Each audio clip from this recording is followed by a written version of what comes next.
This is Starcast, the official podcast of your Billingham Stars. Watch and listen for the very latest news and interviews from within the Big Red Machine.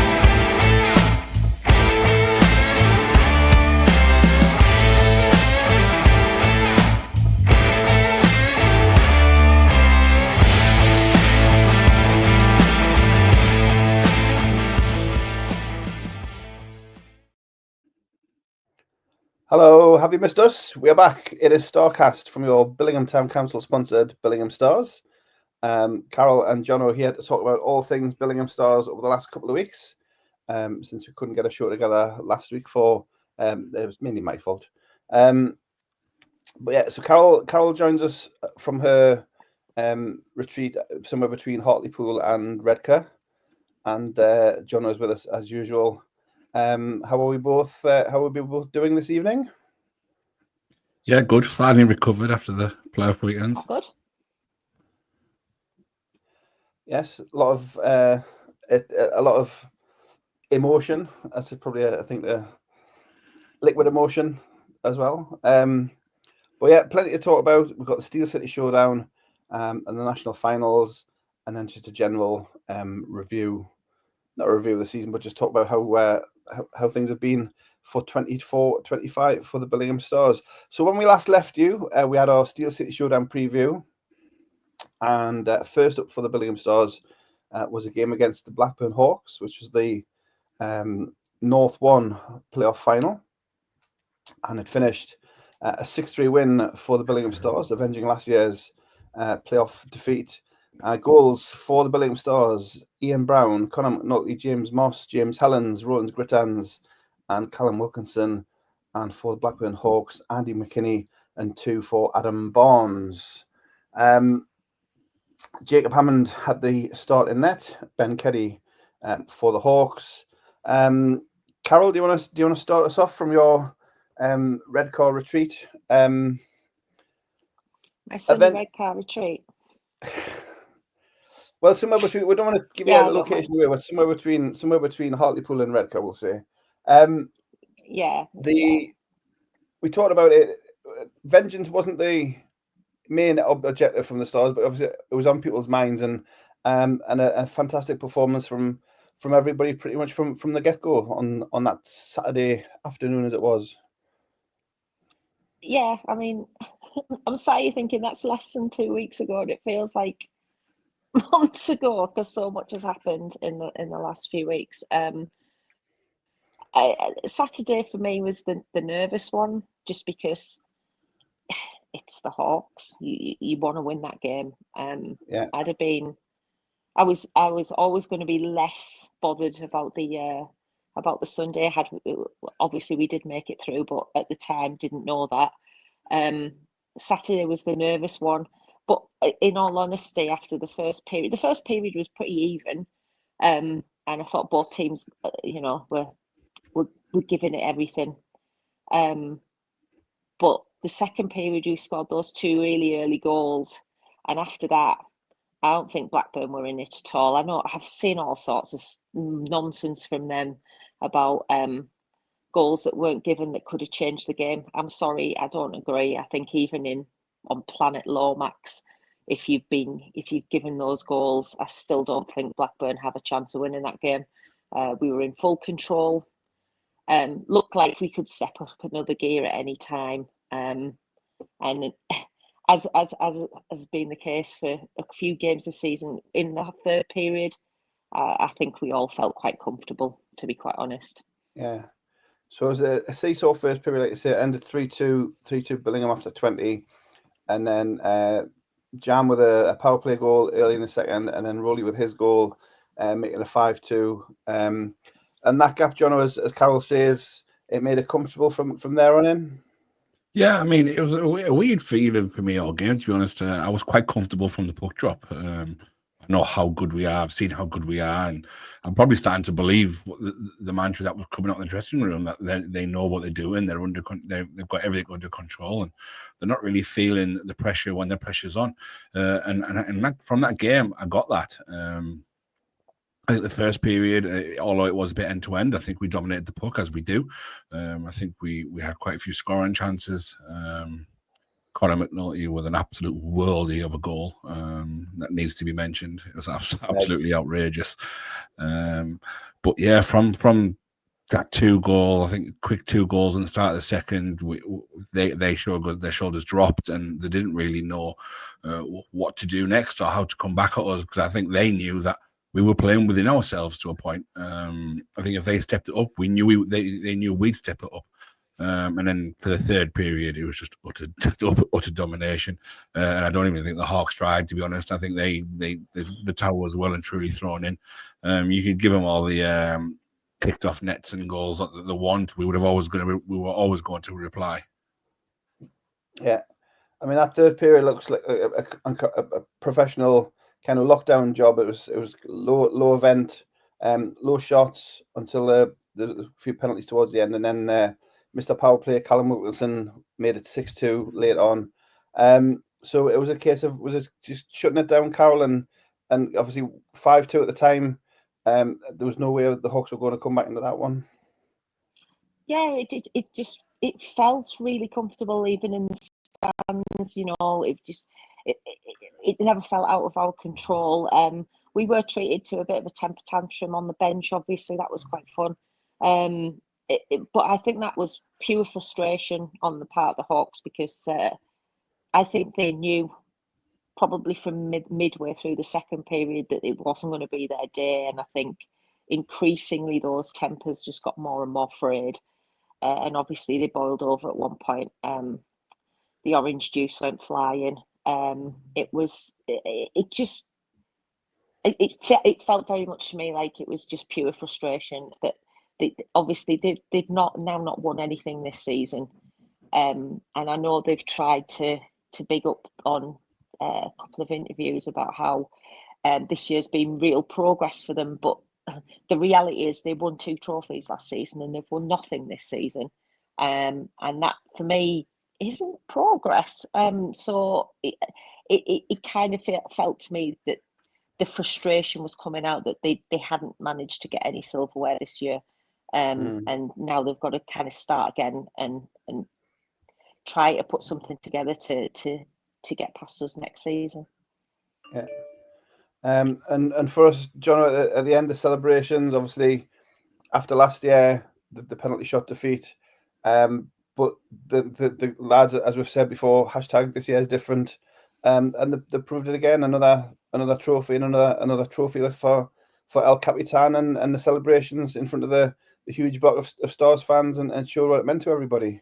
Yeah, it was absolutely mental, the amount of fans that travelled. I know everyone kept saying, "Oh, our block sold out," but we weren't really allocated a block, so we didn't know how much that would be infiltrated by other fans. But our block was our block, and it was packed to the rafters, and it was a fantastic performance. You could see the lads stand up and stick the shoulders out, and other fans in the arena saw that and thought, this team is much better than we thought they were, a much better team than they thought we were. And we got our rewards at the end of the game, and we got the morally clean sweep. We're treble winners to that point, and it was on to the Sunday and an early night, or not, as in some may have celebrated when they probably shouldn't have. But yeah, we'll let that slide after what happened on Sunday. Well, I think I mentioned it to Carol. One of the things that obviously I was away that weekend, so I was kind of following from afar. But one of the things that resonated with me, and I've seen it happen at home games over the last, particularly this season, we've finally got the goal song to work. Somebody, I think it might have been somebody suggested it. It's took 5 years, has it? 5 years? Yeah. 4 years? It was when we came. It was when we came back, wasn't it? Yeah. First four. Yeah, you put a call out to see what music we wanted, and that was. It's that piece of music I just thought would sound great, and towards the end of the season, it kind of started taking off at home games, but to see it on that Saturday was just absolutely electric. It really was. No, it was probably have to keep it forever now. Yeah. Oh no, I was going to put it right. That's it. Retire that and put another bit of music. Before we talk about the Sunday, obviously Steel City Showdown was a brand new thing for the NIHL, North and South in the same place at the same time. 4 finals on Saturday. Obviously, it ran long. It was always to be expected. But how was the Saturday for you as a spectator? You can go, Jono, and then we'll try and get Carol back. Yeah, just absolutely fantastic from the moment you walked in. Very well organised. Bands were getting handed out quite easily. I don't think people had many issues in the queues, but as soon as you walk through that first door, all your stalls were sat up there, set up. We had Pete, who's been on the show with his cross-check stuff. I'm sure he's had a great weekend. And then you're into the food stalls. The food was perfect over the whole weekend. I don't think there was much waiting times. We had 3 bars running, so queues weren't massive. So absolute chalk and cheese compared to the last year. And just long may it continue. Hopefully Sheffield stays as the northern destination. I'm sure we'll probably have to reciprocate and go down south next year. So hopefully the venue is equally as good. And yeah, just an absolute fantastic experience. And obviously, with it being a warmer rink, I got to be in shorts and t-shirt all weekend as well. Great stuff. Shorts and flip-flops as per. Yeah, the flip-flops were out, yes. Why not? It's a cricket season after all. Absolutely. And the hockey, I say it was four games, but there were 4 finals. So really, from 10:30 in the morning, people were playing for championships, and the hockey seemed to be of a great standard all day. Yeah, it was absolutely class from the very first puck drop. Sutton and Telford never disappointed. We've even got Lucas Shawborton with his bazooka celebration come towards the end of that. The South 2 game was absolutely electric, and it had a few people, especially in our block, looking around going, geez, this is South 2. Because being honest here, those 2 teams would finish 6th, 7th in our division in that performance of that game. That obviously went to overtime, which didn't help time constraints that were in place. So that was an absolute fantastic game. The battle between them two, Peterborough and Guildford. Then obviously we moved on to our game, which obviously the crowds was there for. The majority of the crowd was there to see those 2 games, that game go ahead. And I think the only really damp squib was the game that everyone was looking forward to most, which was Streatham and Slough. And Slough put Streatham to the sword and made an easy night to work of their big rivals from their division. Yeah. Carol, your thoughts on the Saturday of the Steel City Showdown as an event and as the hockey? Yeah, all good. It was good. I must apologise because Redcar Wi-Fi is really, really poor. So if I just keep dropping out, just ignore me and move on. It's fine. Yeah. But no, I thought the hockey overall was really, really good. I think John was right. The one kind of disappointment was the final game, because we'd all been looking forward to watching the Slough Streatham game so much, and Streatham really didn't turn up. They were quite poor. They'll probably be very disappointed with themselves. But my favourite game was the Guildford Peterborough game. I thought it was brilliant. I especially like the goalie, like not being able to watch the penalty shootout. That was quite funny. He just turned around and didn't watch, which was, he looked like he was praying, bless him. He might have been, for all I know. But that was really good. The organisation was superb. Obviously there was some issues with the timing, but when you've never done something like this before, there's always going to be something that doesn't run quite right. And yeah, it was superb. Don't feel too sorry for Slough finishing their game just before midnight, because they were in the hotel just around the corner. So I'm sorry, but I'm not giving them that pass. Yeah, I mean, less than 5 minutes away from bed, so. Yes, I was going to mention that. It beats the 3-hour journey bus ride home. The Sunday game versus the following Sunday. But yeah, I've got to give huge props to I don't know if he's in the corner listening, but to Hayden. Obviously, it came up with the idea, floated to the clubs last summer. The clubs bought into it. The fans obviously bought into it. And it was about 1,500, so it was fairly when it was full. So I think that kind of justifies it. And obviously Danny with his events team, obviously making things run on the day, on the weekend. So now it's been done once, so now they know what to maybe change, what to look at, and if it does follow through for 2025-6, then they know what to work on and know what to improve. So a huge props to the NIHL and to the AIH events team? Probably just move the face off 15, 20 minutes. That's probably the only thing that you could do, really. I think it was 10:45 for the first game. If that started at 10:15, you're probably not finishing at midnight. Yeah. But then if your And, hotel is next door, what's the point of finishing at midnight? You have no bus journey, so it makes no odds. There was all games in the middle as well, wasn't it? It probably added to the length. Yeah. I mean, a 10-round penalty shootout is always going to cramp your style as well. But yeah, the shootouts, the competitions, doing the awards during the games, little things like that. You maybe move the awards to a separate slot on the Sunday, maybe all in one go, something like that, just to keep all the timings. Yeah.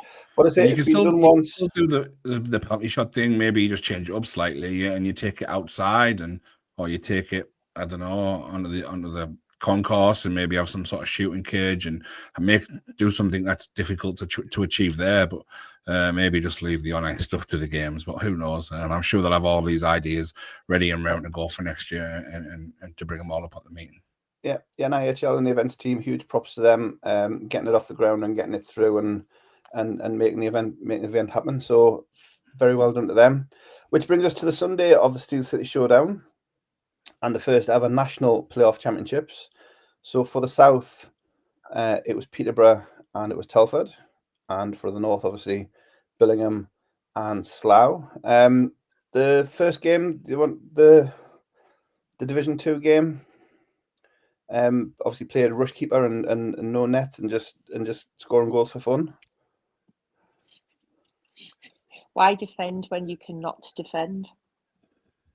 As a wise man once said, yes. Yeah, I mean Vladimir Luka. We know what Vladimir Luka in Div 2 is a P take, but he does what he needs to do and kind of got it through. But as a spectacle, what was it like for the? I mean, was there many there for the Div 2 game, and what was it like watching the Heineken hockey for a playoff final? Yeah, I mean, the crowd was big enough, and I think everyone was invested in it, and everyone was curious again how would North v South go. To be honest, I think it was over in the first 9 minutes when it was like 4-0 or something. But fair play to Vladimir Luka, he picked that team up, he put them on his back, and he dragged them back in. I was worried for Telford at one point that this could have been a cricket score, 10, 15-1 at one point, the way Peterborough were going. The netminder just had a day where he just couldn't have made it. He couldn't make a save, and once Vlad Luka and young Stanton got goal in the second period, it certainly made more of a game of it. That 4-goal deficit just became too much in the end. Yeah, Carol, your thoughts on the Div 2 national game? Yeah, I really enjoyed it, just on the basis that, why defend when you cannot defend? It was a bit of a shootout in the end, but Telford gave Peterborough way too much of a head start on that one. By the time they'd woke up, game had pretty much gone, unfortunately, but at least they made it interesting. It was a funny moment at the end as well. The final goal got washed out because the linesman completely got in. Actually, I think it was the ref completely got in there. The guy's way was defending his empty net, so they had to wash it out. That was quite witty. So I suppose Peterborough think they've probably won that one 10-8, but they hadn't. It was 9-8, and all props to the offense on both teams because the defense was missing. Yeah. I mean, we don't talk about washed out empty net goals on this podcast, so we'll not talk about that. But yeah, a great aperitif, shall we say? That's a big word for a podcast. To the Division 1 Championship final then on the Sunday afternoon, and it was your Billingham Stars against the Slough Jets. First game against Slough for something like 30 years, was it, Carol? Something like that. I think that's what we think. Something like that. 30 years, I think. And I think it was well worth the wait. Billingham Stars 5, Slough Jets 4 after a sudden death overtime. Stars goals from Chris Sykes with 2, Conor McNulty, Megs, a power play man, Callum Wilkinson with a power play goal, as he does, And then it may have popped up on social media once or twice over the last couple of weeks. Roland Grittens with an unassisted game and championship winning goal in the 64th minute. Slough goals: Christian Moore, Juha Lindgren, Ollie Hemmingsmere, and Brandon Miles. Who would like to start? Carol start the first one. So Johnny, you can start this one. It was kind of nobody knew what to expect, and in that first period, we kind of showed. I mean, it was a great start from both teams. Slough showed their speed straight away, and boy, do that team have some speed. But we showed how patient and how clinical we are. And if you focus too much attention on your top scorer in Ian Brown, you're going to give someone like Chris Sykes a lot of time and a lot of space to do what he does and pick out corners, which he did on 2 occasions to put us 1-0 up. And then I think we got the short-handed goal second, if I remember rightly. It's been a couple of weeks. And a lot of our goal consumed in that time.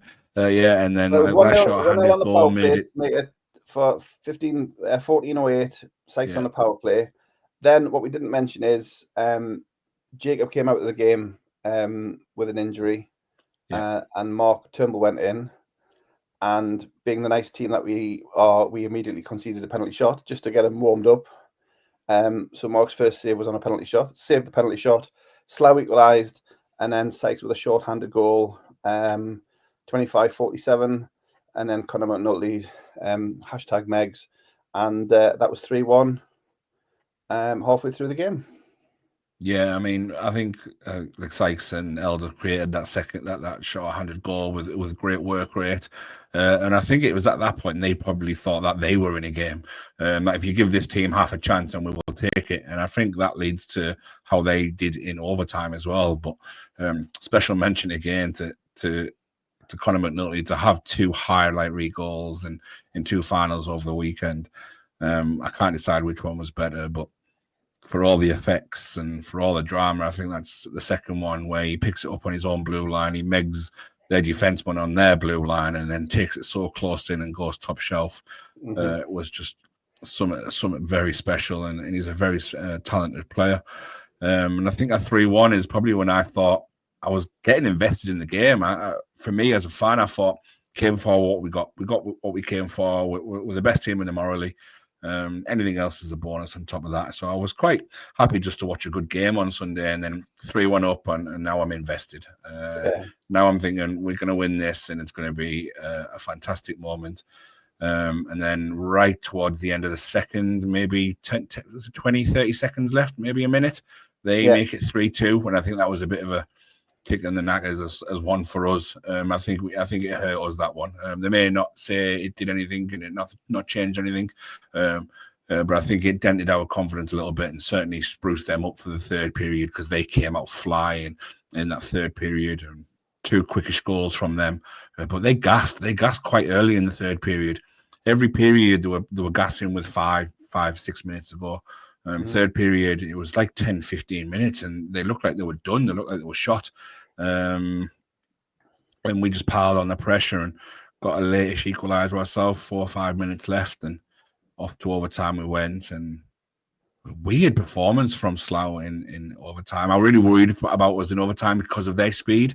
But I think they looked too scared to give the puck up. They looked too scared to attack, to like take a shot on goal, for fearing that if they lose the puck, with how clinical we are, we'll just go the other end and score. And I don't, for all they dominated the puck in the overtime, they didn't do anything with it. And Rowley picked up a loose puck late-ish in the overtime period, and the rest is history. And the celebrations will also go down in history.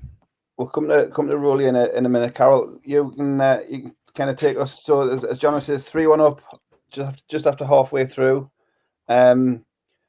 It's the hope that kills you, like they say. So 3-1 up. This is going our way, and then Slough, they're not champions for nothing. 3 goals in a row. They're up 4-3, and it's that man again, Callum Wilkinson. We've talked about the huge comeback this season for Callum, and to come back, to have it in your hands at 3-1, and then to be down 4-3, and then to come back and tie it up again. It just shows what the Stars are made of this year. As has been the case all season, we don't get up. We don't quit. It's been noticeable that the heads don't go down. It would have been really easy, I think, on that Sunday for the heads to have dropped a little bit when Slough went ahead, but not a bit of it. Donald's right, they'd already started to look a bit tired. And I think we always knew we only needed a sniff of a chance and we were back in it. And there's the man on the spot, Callum Wilkinson, yet again, doing his job on the power play. Fantastic. And yeah, crowd goes wild. By the way, we really did go wild. And that just, it didn't quite get us over the line, though. I think what got us over the line to get us into overtime was Mark Turnbull, who made some really good saves in that third period. Yeah. And you've got to give him all the credit in the world for coming in those circumstances and doing the job that he did, because it was, phenomenal effort. Yeah, Mark finished with 38 saves in 46 minutes of action. So coming in for Jacob in the 17th minute. So then the overtime goal, we've seen it once or twice. I may have watched it a few thousand times as well. What was your view of the overtime goal, Carol? You start with how you saw it. Well, John kind of touched on this just previously. Slough had a lot of zone time in the overtime period, but they did very little with it. Don't remember Mark making any really, like, having to make any worldy saves or anything. He made saves, but they were all fairly comfortable. I don't remember Slough doing a great deal in our zone with the puck. They passed it around a bit. Didn't really have any end product. And then you see Rowley pick it up just over the goal line, and you think, well, he probably needs a little bit of support here. And then I thought, oh no, it's Rowley. He doesn't need anybody, does he? He just waltzed his way through the middle, threaded the needle, sticks it over the keeper's shoulder. Crowd goes mental, which we did. Yeah, I think we've all seen the video. I posted it, even though I knew it had a load of swears in it as well, and I didn't care. So, yeah, whatever. And the thing for me is the emotion that Rowley shows. We've watched Rowley for two and a bit years now. We know how good he is, but we also he's kind of like, personality wise, he's so level. Doesn't get too high, doesn't get too low. But to see that reaction when he's just scored the championship winning goal, and they give it and the sticks in the gloves and what have you, that's just one for the absolute ages. And that photo, Carol, that you got of Jenny, was just like so, chef's kiss. John, are your thoughts on the goal? Yeah, I mean, a bit like what Carl was saying there. Watching Rowley just pick up the puck on his own blue line, meander over to the red line. I believe it was a shift change about to happen. Sykesy pulls out wide just for a bit of support, and it was like, oh, Rowley will just pass it out wide here, and then he might go to the net hoping that he'll get to get a return pass off Sykesy, or Sykesy will try and drift in. And I think the defenseman probably got bitten by Sykesy being out wide on the wing, because the defenseman started to drift over, and that was the gap. That was it. Rowley just puts the puck in between the two guys. He lifts his stick up high out the way, so he probably gets hacked and whacked in the stomach area, and he gets through. And then when you needed a finish, he couldn't have put it any further on the top shelf. And like you say, to see the emotion come from the most emotionless guy in our roster, and I think everyone's comment on it, you could just see the shaking in his hands, that the delight that was in his face. And yeah, the picture that's going to get made into a canvas and get put up in this wall somewhere, because it's something I will never want to forget. The swearing, the tears, just the utter shock and utter belief, and just this team and where it's come from and how far they've come, and all the crap we've taken over the years just all disappeared in just that one top shelf moment. And I hope this year never ends, to be honest, because I will be watching that goal again and again and again. And I know our presentation that's coming up soon, and I hope it's on repeat 1,000 times, even if it's the commentary from the Drop the Puck lads who did the streaming of the game, just to listen to their voices and what went through their minds when it happened. Just unbelievable moments. And yeah, it's probably not, we're sounding like it's going to be the end and it's never going to happen again, but yeah, just I don't want it to end. It was just an unbelievable weekend. And again, the celebrations that Sunday, it was What time was the game? The game was 4:30, so the game would have been done about 7:30. So there's still plenty of Sunday night left. Was it much of a Sunday night in Sheffield, or was it back up the road? Something Sunday like that. night. It was a bit of both. I think a lot of the team travelled back. A lot of Back up them, the road for me. and some of them stayed. I'm not going to lie, I was goosed. Yeah, Jono. Yeah, I was just saying that. I think some stayed back, some got on the road and got back. A few of us went to Spoons just to top the weekend off, basically. But yeah, it wasn't a long one in Spoons because I was absolutely exhausted and obviously starting a new job the very next day, so didn't want to be too far gone to meet the new to meet the new boss. Yeah. No, and I say the celebrations again, the trophy lift, the trophy to the fans. Jacob trying to come on the ice. Obviously, he was on crutches at the time, and we didn't know what it was, how bad it was, or whatever. So, and just we've seen it now 4 times, and it never gets old. The trophy lift, the champagne, the woo, and everybody, and some great memories. And it's I say that's. I think John said it, Carol. Little Billingham national champions. It's fairy tale stuff, isn't it? But how does it feel? Feels amazing. We've had so much good responses from media, from people on socials, from everywhere. It's been the weirdest few weeks to be in charge of any sort of social media, but in a good way. Yeah, and we've seen.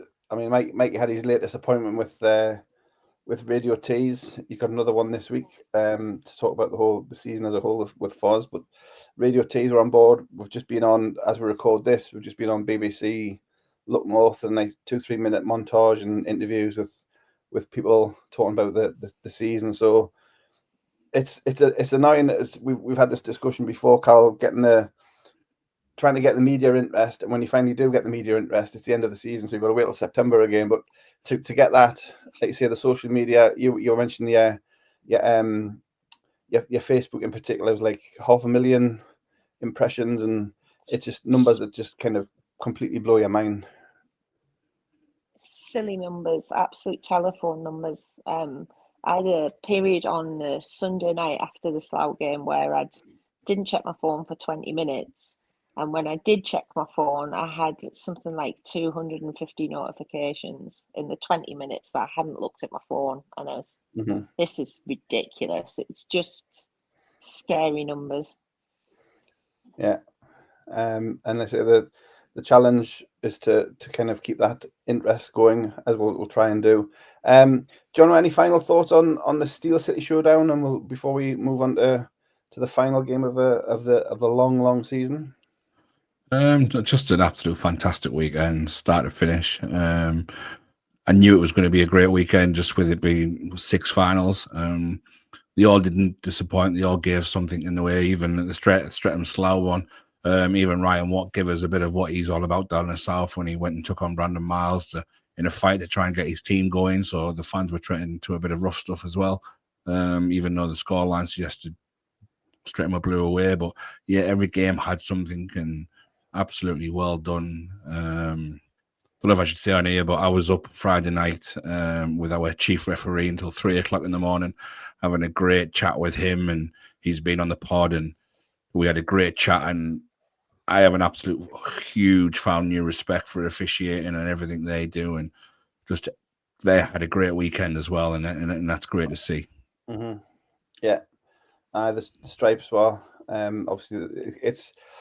We talk about the finals for the players and the fans. It's the finals for the officials as well. If they get picked for a national final, it's a thing for them to enjoy and to be kind of a reward for a season well done, as it is for the players. So yeah, huge to all the crews who worked the games in Sheffield. It's always a busy end of the season for the Zebra. So well done everybody on there. Carol, anything before we move on? No, we'll leave it at that. So the Steel City Showdown, a resounding success, particularly if you took home 2 trophies over the weekend, as we did and Peterborough did. And for the Billingham Stars, there was one game to remain. We'll talk about that in a moment, and we'll take a quick break, and we'll be back with Starcast, your official podcast from your Billingham Stars.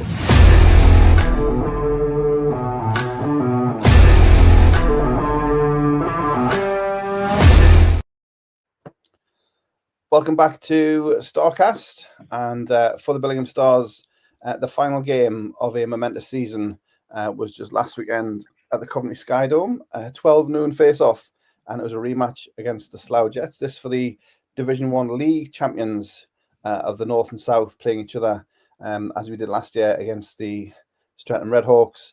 This time it was against the Slough Jets, and unfortunately for your Billingham Stars, it ended in a 6-1 defeat. Goals for the Billingham Stars from Roland's Gritans, and for the Slough Jets, 2 for Conor Redmond, 2 for Juha Lindgren, 1 for Ben Ely Newman, and 1 for Ollie Hemmings-Mayer. Mark Turnbull was the goalie of record for the Stars. Jacob didn't recover from his injury the previous week, so Mark got the start. And it was Matt Smittle, the other goalie who we didn't see in Sheffield. He took the honours in Coventry, and the Slough Jets get their revenge. Carol, do you want to start off on the start of the day first of all? An early start for the Billingham Stars? Yes, early start, but apparently that's not the same as a late finish. So if you're a South podcaster, basically, the Slough Jets got a pass at Sheffield because they were staying in a hotel 5 minutes around the corner, had 9 hours sleep and some breakfast before the Sunday game, but they were a bit tired. Okay, but we get on a bus at 3 o'clock in the morning, and that doesn't affect us at all. Sorry, I'm not buying any of this. You all should be ashamed of yourselves. That's my rant. I'll move on. Yeah. But yeah, it was an early start, and I think that always is going to show. And you get put in the smallest dressing room as well. It's the rubbish dressing room at Coventry, if you've ever been. It's kind of not even one dressing room either. It's 2 cupboards put together. So preparation ain't great for this game, and I think that showed big time. Yeah. And John, I think Carol's reporting and messaging when I was getting updates and things. I think it was our 49th game. I think you said, Carol, game 49 of the season. Yeah. And there was literally nothing left for the boys to give on that Sunday. No, I mean, everything that could go against us went against us in that first period. I think every decision on the ice went against us.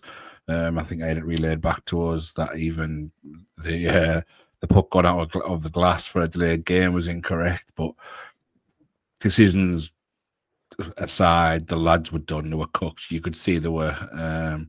For everything that they tried to do, you could just see the legs weren't moving the way that they have been over the last few months of the season. Whether that's because we haven't had that caliber of competition over the last weeks, or probably most likely because it was the 49th game of the year for these lads. There was just nothing left, and yeah, it happens. Slough took full advantage of every situation that got handed to them, and fair play to them. They punished us, but yeah, I don't even know how to feel about it, to be honest. Just one of those things. On another day, those calls probably don't get made. You go into the end of the first period, probably 0-0, and you get a bit more life into you as the body starts to wake up. But then, yeah, that doesn't really count when you've got up at 4 o'clock in the morning and sat in a bus for 3.5 hours. Mm-hmm. And the travel and support, Carol. Obviously, there's some fans down there for the weekend, but quite a few bought the tickets just for the Sunday. And they give the lads all the support they could, and kind of ended the season, fans and players together as they've been from kind of the first day in September. Yeah, that's possibly the other thing that I'm not a big fan of this Coventry game. I think I've probably said that before, and that's one of the other things that I'm not a big fan of is the fan experience for that game is basically turn up, take your chances, try and find a seat, hope that nobody turns up and asks for their seat back. It's not great if you're a fan. It's a really early start for the fans as well. It's, you know, we've asked these guys to follow us all season, fork out the money, fork out their time. It's not so easy just to flippantly say, why don't you come down on the Saturday and stop at a hotel? These guys have travelled with us all season, and then you get there and it's a standing ticket. Like I say, you take your chances and go and sit in the stands, because usually, with it being the early face-off on the Sunday, a lot of the National League fans don't actually bother with it. I think it's probably, John might be correct me on this one, I think it was about half full for our game on Sunday. Yeah. It was only the last period. It got full for obviously their game starting an hour or so afterwards. Yeah, so you're looking at possibly not getting a seat, standing around the rink in Coventry. The view isn't great, but hats off to everybody who travelled, and it was fantastic support yet again. I know we adopted some Hull fans, obviously, for Tommy.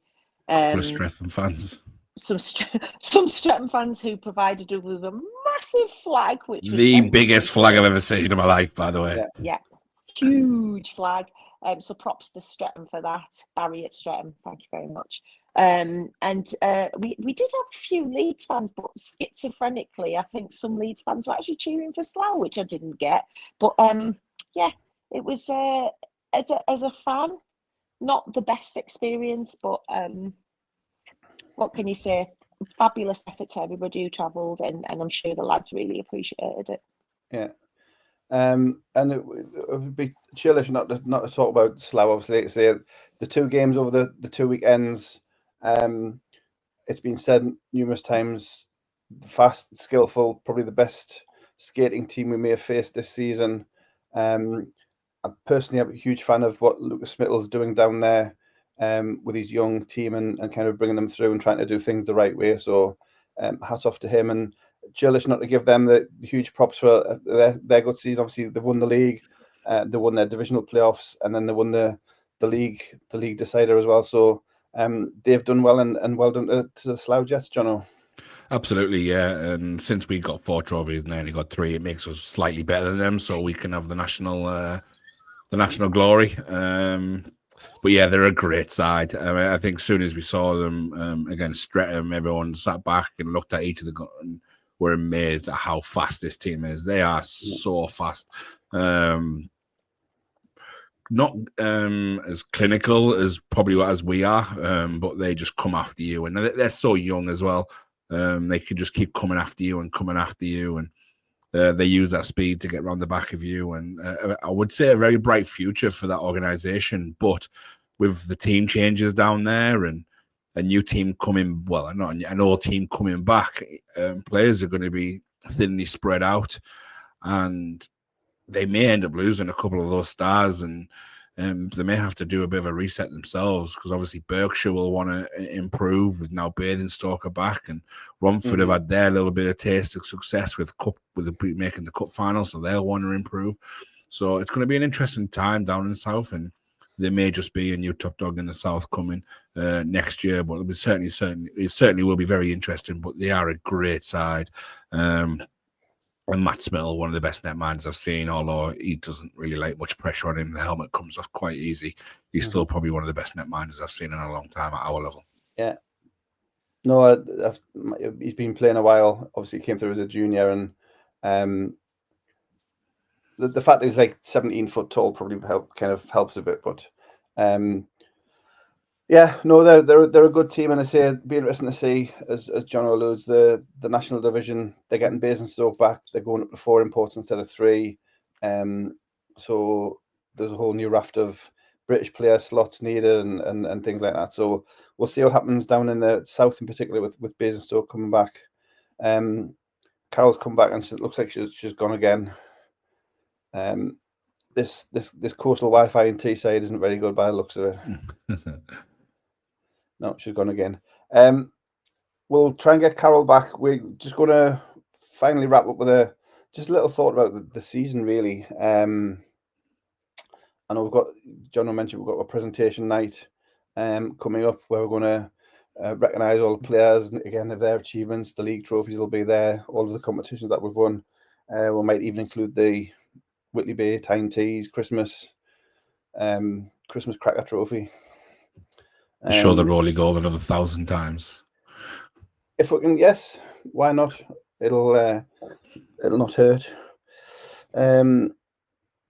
We'll try again to connect to she moved from Redcar to Seaton Carew. Is that any better at Seaton Carew? Honestly, it's absolutely awful, this Wi-Fi. Right. Well, we'll make this as quick as possible. And just a quick thought on the season. As I said to John O'Carroll, the presentation night's coming up. We're going to recognise all of the players and the achievements of the season.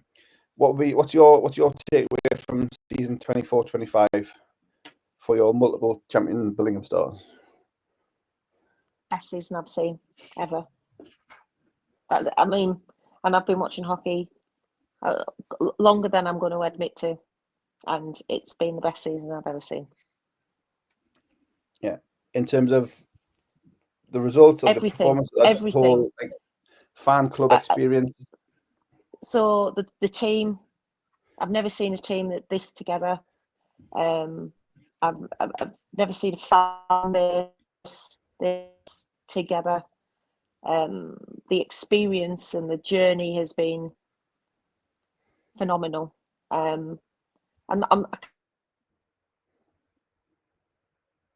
think of a bad thing to say about it. It's just really, and all good things must come to an end, obviously. But I didn't want this season to end. It was just brilliant.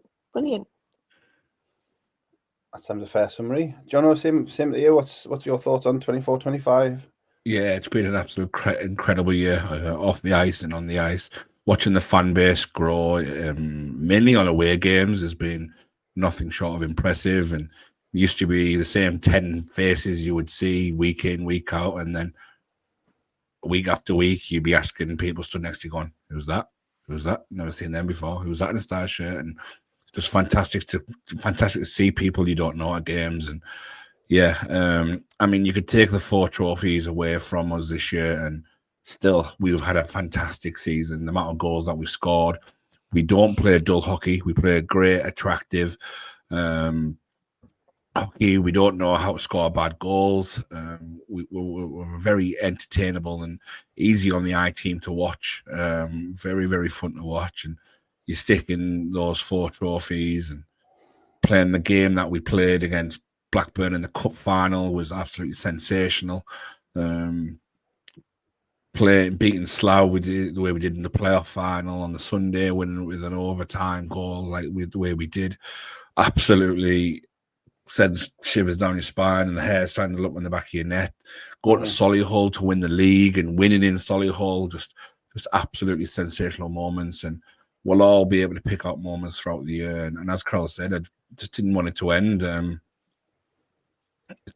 It's just been an absolutely incredible year. And the presentation night should be an incredible evening where we can get to say a massive thank you to those guys that have put everything on the line for us, all for the love of the sport, which is absolutely incredible. Yeah, no, I'd echo that 100%. It's been fantastic to watch from my little vantage point in the corner. We'll kind of draw a veil there. Let's say it's presentation night. We'll probably have a final seasonal podcast in a couple of weeks when everybody's back in Wi-Fi range, and we can do it. We might even do it in person as a group little thing. Who knows? But we'll do a little get together. Maybe take some questions from the fans as well. We'll try and do that as kind of wrap up in a week or two. I know there's GB stuff on the horizon. So there's still plenty of hockey to be left around the UK. But for the Billingham Stars, it's kind of over and out. I say presentation night aside, this has been it for the Billingham Stars 2024-25. It wasn't bad, was it? That's kind of a nice little tagline. It was all right. It was all right. Not bad. So just from me, a huge thank you to Carol and John for for this episode, but also Starcast. We've made it through the first season. We'll have a word with the editor and see if we get recommissioned for a new campaign. I know we've finally got Alan on board, and he complains about how long the episodes are, but tough, we'll keep doing it because he keeps giving us things to talk about. If they keep winning, we'll keep talking. Yeah, it's his fault for putting a good team together. But no, thanks to Carol and Jono for jumping on, and it would have been a very, very different product if it was just me whittering on. So having them on board has been brilliant. Thank you to everybody who's watched it on Facebook, on YouTube. If you've listened to it on Spotify, on Apple, on Amazon, or wherever you listen to it. If you've sent us a message, commented on a Facebook post, commented on anything, sent us a review, it's massively appreciated. We enjoy talking about the Billingham Stars this season. It's been fun to talk about, but we wouldn't do it if we didn't have anybody listening out there. Well, we probably would. We'll just do it in the pub, which is maybe an idea for next season. But thank you to everybody for listening and watching. Thanks to Carol and Jono. I say we'll be back in a couple of weeks. But from us for now, from podcast of your Billingham Town Council, 4-time, including the Christmas whatever it was that we won in December. Goodbye.